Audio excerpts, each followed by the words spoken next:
No deal, Dorian. I'm sick of this whole arrangement. I'm sick of wondering how long I'm going to be in prison, and I'm really sick of you. You sleepy weasel. Mm-hmm. You may be scum, but you're no fool. You love Tina for reasons I cannot fathom, but you do love her. You also love money. If you take Hank's immunity deal, even though they don't have the diary, you're going to end up with no money. You're also going to end up back in some podunk town in Iowa. Oregon. Wherever. You'll end up without Tina. You know, Dorian, you really haven't been that generous. Oh. Paying off a few debts, buying me a watch, giving me an allowance. That's not my idea of the good life. Okay, listen up. I'm really prepared to be very generous. Oh, really? How generous? Followed by 6 zeros. Does that seem fair enough? Take my deal, and you'll get lots of money. And Tina. You take Hank's deal, you'll get no money, and a bus ticket back to Portland. What do you say? Hey! I told you to keep an eye on him, man. And deny a man an opportunity to talk to his wife? They're just talking, Commissioner. Yeah, like a couple of lovebirds, huh? Next time, just do what I ask you to do. Okay? Come on, Vickers. Let's take a walk down to the DA's office and give us the information you promised. You ready?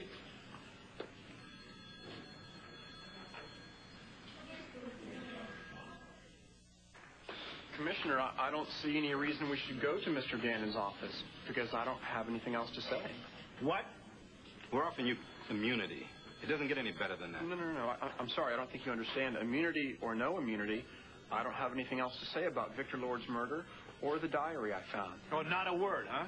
What did Dorian say to change your mind? You were ready to talk 10 minutes ago. No. I'm sorry if you got that impression, but that's not true. I've already told you everything I have to say. Then why were you pushing for a deal with total immunity? Well, you see, Commissioner, I just kind of wanted to see how desperate you were. I kind of like to play mind games now and again. My. Isn't that convenient for you, Dorian? What? Well, first, Vicky's not going to testify that you confessed to Victor Lord's murder. Because I didn't. And now, David's not going to testify about that diary. Because, as he just said, he has nothing further to say about the diary. And lo and behold, someone breaks into the evidence room downstairs, and suddenly, that diary disappears. Really? Oh, wait. Are you accusing me of breaking into the evidence room and stealing the diary? You said it, not me. And since you have, Dorian, where have you been this afternoon? Wait a minute, Hank. Before you fly off the handle, as you usually do, and start accusing me of all sorts of crime, why don't you take a minute and check your facts? All right? I was at home this morning with my housekeeper. Then my driver drove me to the country club where, by the way, Bo, your brother roundly vilified me. I then was driven home by my driver, where I found out that you were harassing my husband. So I had my driver bring me here not more than 10 or 15 minutes ago. And now I'm here to be falsely accused by you. I'm going to check with the desk sergeant and see what time she signed into the building. Excuse me, sir.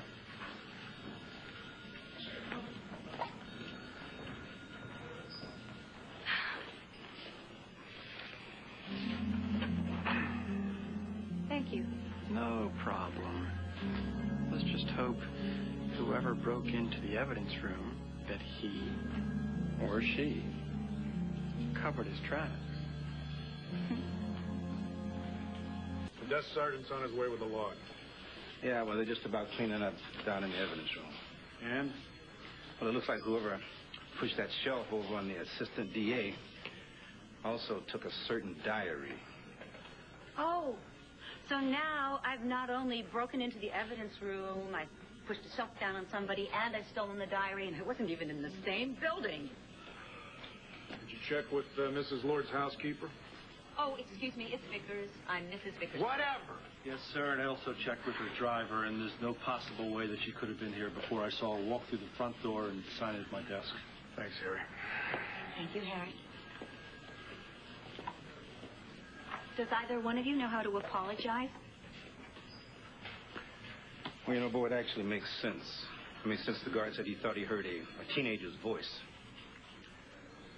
So, if you didn't steal the diary, Dorian,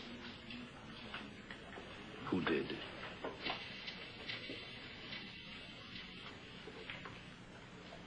Hank, it's no wonder the crime rate in Landview has risen. The only suspect you ever come after is me.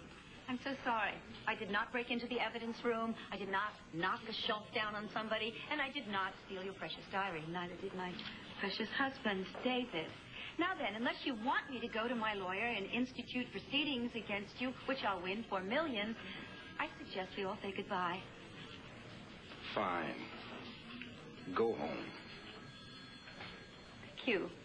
Come, darling.